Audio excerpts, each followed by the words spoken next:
Okay, again, we've got a rotating rod or beam. Moving it with angular velocity, rotating with angular velocity omega, and a section of length delta r at approximate distance r star from the axis, and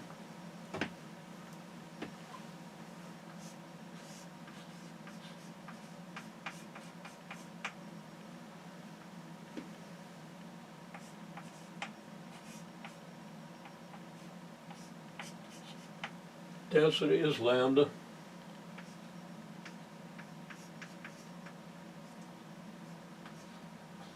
In units of mass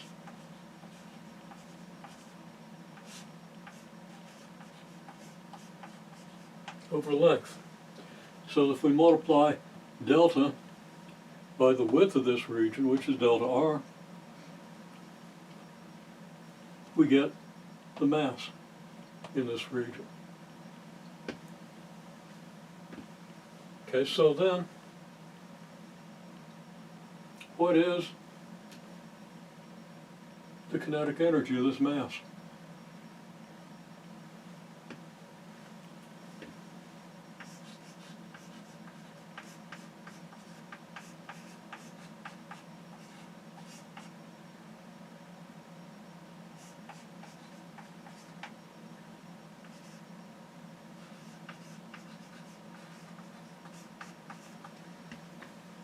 Well, of course, we know the kinetic energy is 1/2 mv squared.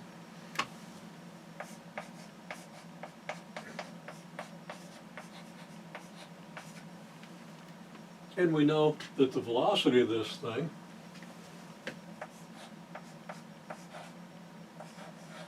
the velocity of a point at distance r from the axis of rotation is r times omega, something that hopefully we've been familiar with since August, late August, early September, okay? And for the distance of this mass from the origin, from the axis, we're going to use the symbol r star, okay? R star being the approximate distance from the axis. Meaning, if we've got a very short segment, r star could be the coordinate of any point within here. Okay, let's remind ourselves that now we've got an r-axis with an origin here.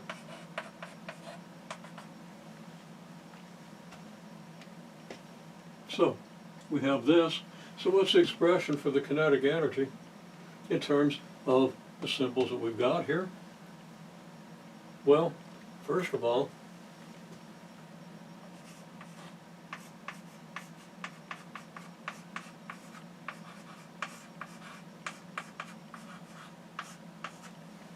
kinetic energy is 1/2 the mass times the velocity squared, and the velocity is r star omega.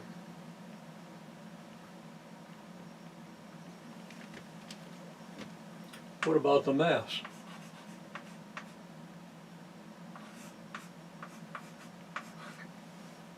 Well, lambda is mass per unit length. If we multiply it by the length of this region, or the width, whichever you want to say, okay, it's going to be lambda times delta r, mass. So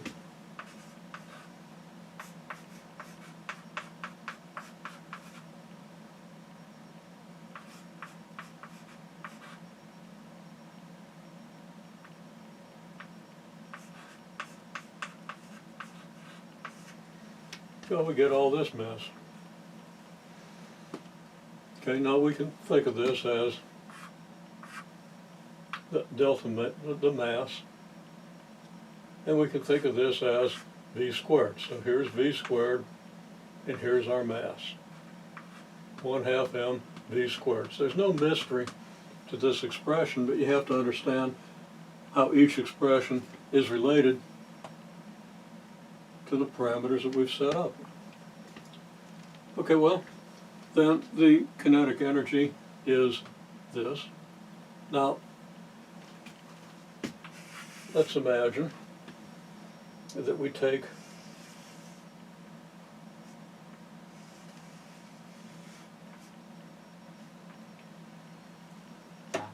the segment from here to here on the right to the right of the origin,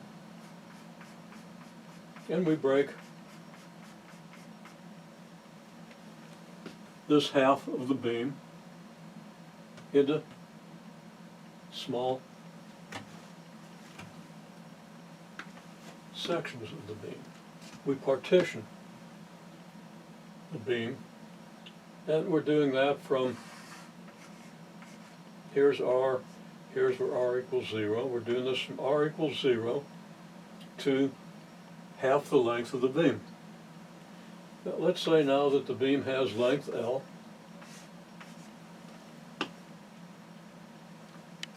and we take an arbitrary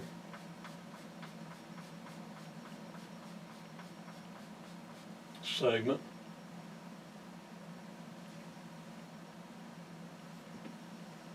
so we have corresponding partition of the R-axis from R equals 0 to R equals L, and we have this interval here of the R-axis, and I've given it some width, but it's just an interval of the R-axis. So if I enlarge this,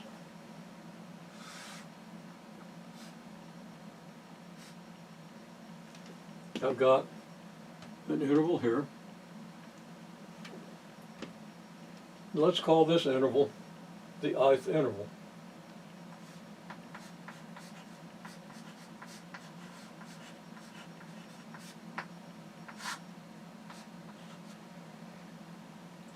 And let's call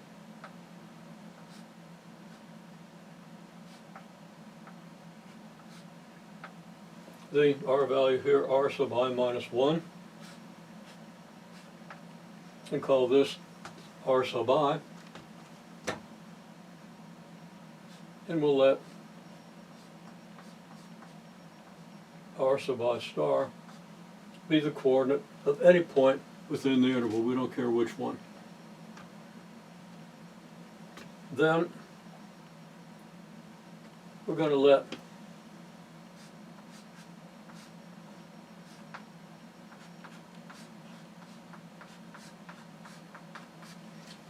delta R sub I be the width of this interval, and that of course is just the difference in these two coordinates, R sub I minus R sub I minus 1.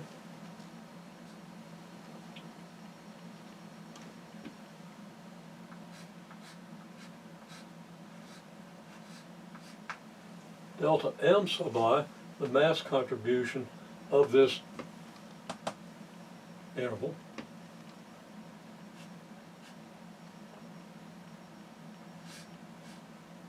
is lambda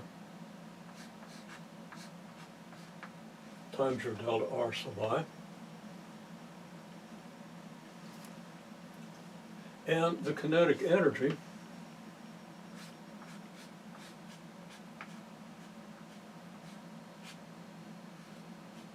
is going to be 1/2 of the mass within the interval, which is lambda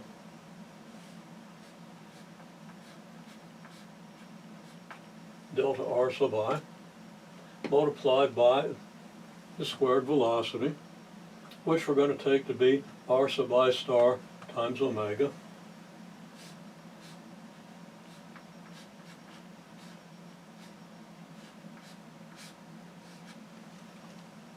squared of course.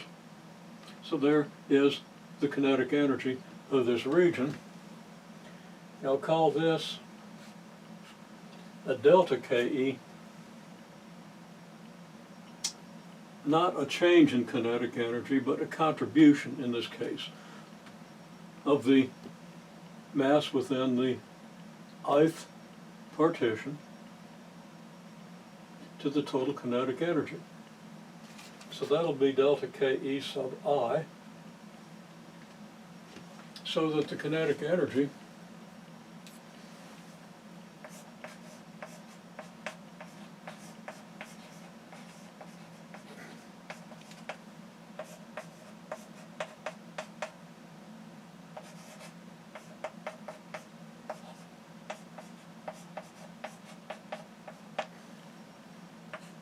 is going to be the sum from I equals 1 to n of the contributions of the individual kinetic energies, which is going to then be the sum from I equals 1 to n of 1/2 lambda delta r sub I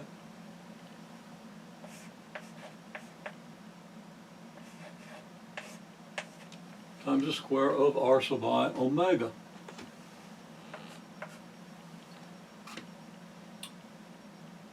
We can factor out the 1/2 lambda because it's the same for every term in this sum.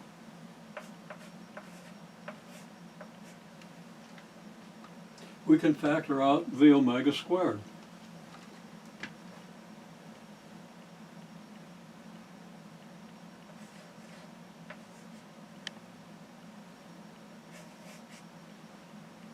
And what we're left with is a sum from I equals 1 to n of ri squared delta r sub I.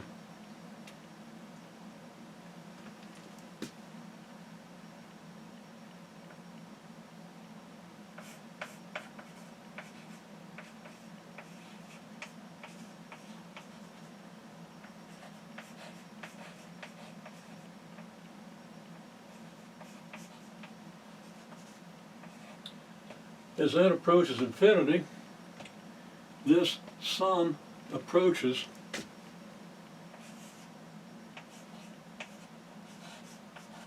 the integral of r squared dr. No, I wrote something wrong here. Distance from here to here is half the length.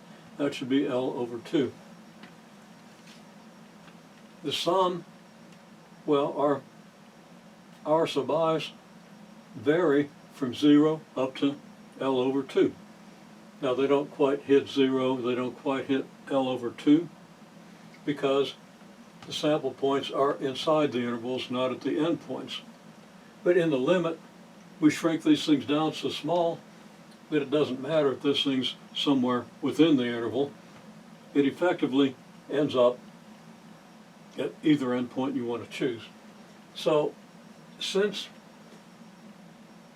our partition goes from 0 to L over 2, the technical details are what they are, and you should understand those having had a calculus course, but the integral is going to have to then go from 0 to L.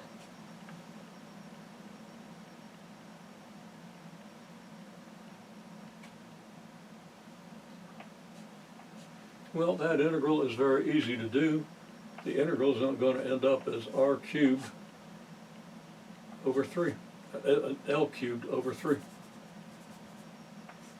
Your antiderivative is r cubed over 3, evaluated between 0 and L, clearly gives you L cubed over 3.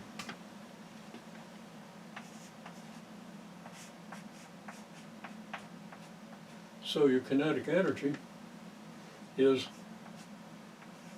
1/2 lambda omega squared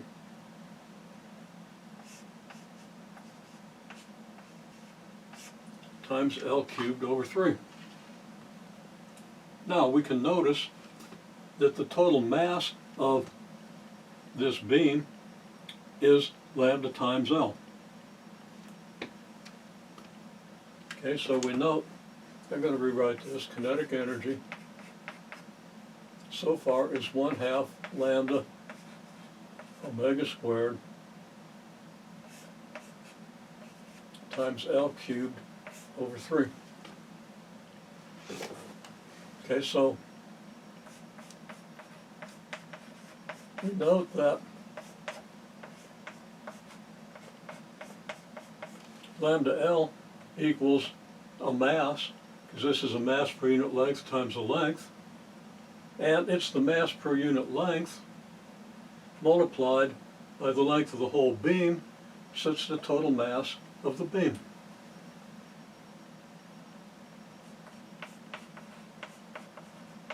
So I'll say that's the total beam mass. Well, I can then write this as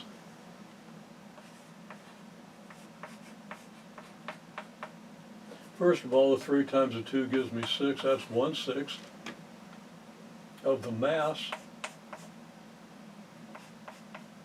times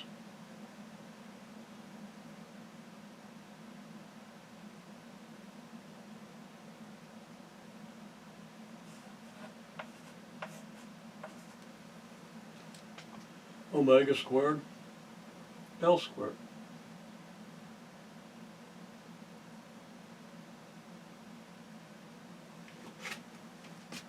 Which I'm going to rewrite as 1/6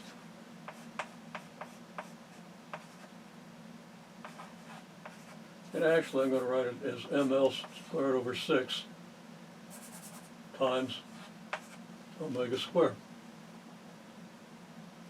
Now, this is the kinetic energy of this half of the beam. Well, the kinetic energy of this half being identical to this half, is the same.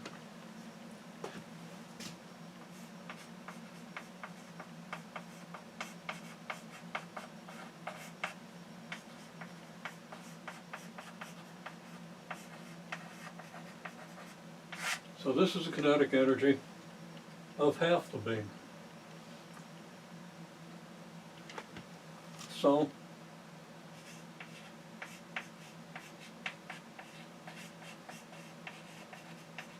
kinetic energy of the beam is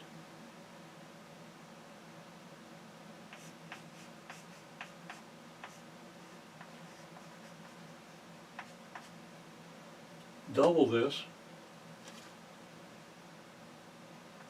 So I'll just write it 2 times m L squared over 6 omega squared equals ml squared over 3.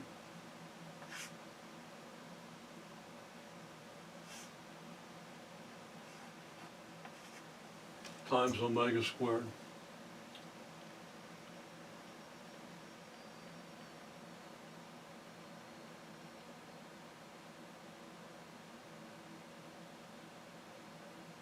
And I've got a problem here.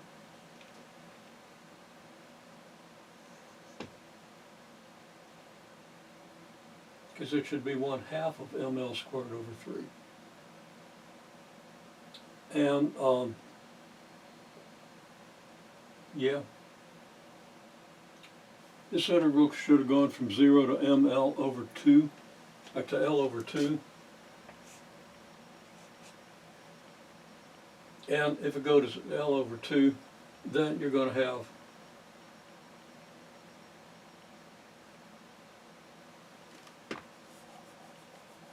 a 2 cubed in the denominator. It's going to give you L cubed over 24. So that's got to be 24. This has got to be 24. This has got to be 48.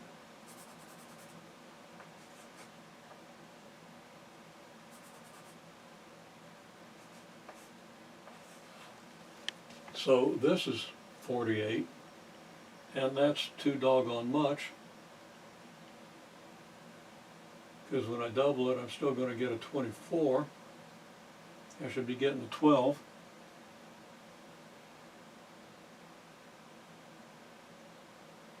So there's something wrong with my numbers here. If the numbers are corrected,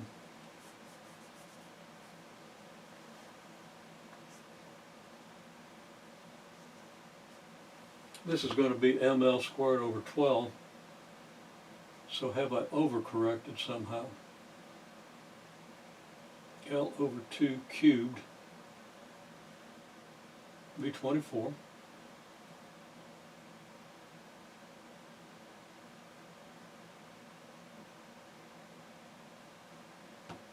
There's something wrong here. So I guess you're going to have to correct it for me.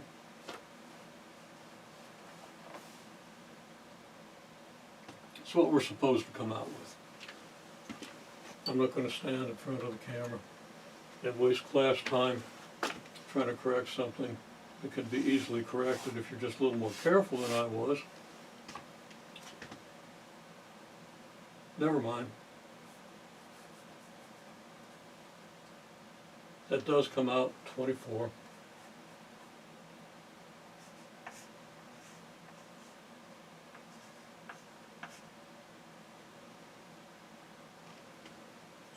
And we can then rewrite this as 1/2 of the quantity ml squared over 12 times omega squared, which we can rewrite as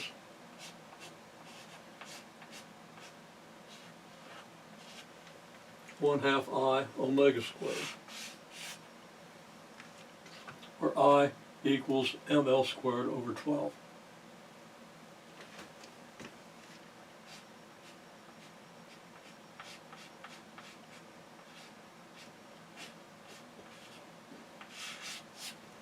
Okay, apologize for my error here and my subsequent confusion with that factor of 2.